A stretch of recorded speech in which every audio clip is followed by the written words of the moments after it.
Hello, আসসালামু আলাইকুম। Ruma daily ব্লগে সবাইকে স্বাগতম। আজকে ইফতারিতে আমি চিড়ে মাখা করব। এখানে আমি বড় কাপের 1 কাপ পরিমাণ চিড়ে নিয়েছি। তো এটা ধুয়ে পরিষ্কার করে নেব।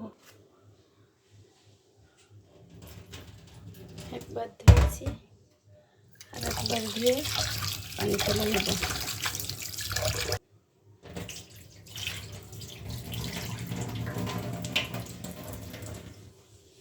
চিড়েটা আমি ধুয়ে নিয়েছি আর চিড়ে মাখার জন্য এখানে রেখেছি নারকেল আর কলা। দিয়ে দেব নারকেল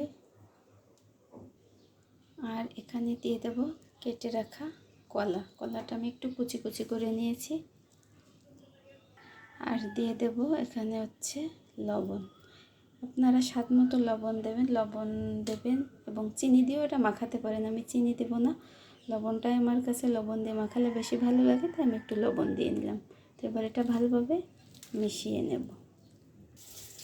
তো এই দেখুন সুন্দরভাবে মাখিয়ে নিয়েছি। চিনি দিয়েও মাখাতে পারেন, আমি চিনি দিলাম না, লবণ দিয়ে মাখালাম। তো এরপরে দিয়ে দেবো একটু কলা আর খেজুর। একটু ডেকোরেশন করে নেব যাতে দেখতে সুন্দর লাগে। এটা আপনারা ইফতারিতেও খেতে পারেন। আমি ইফতারির জন্য আজকে রেডি করছি। কলাগুলো আমি চারপাশ থেকে সুন্দর করে সাজিয়ে নিয়েছি।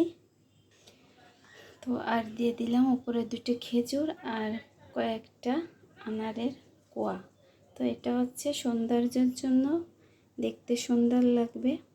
পরিবেশনটা সুন্দর হলে খেতেও ভালো লাগে, মনটা ভরে যায় দেখলে।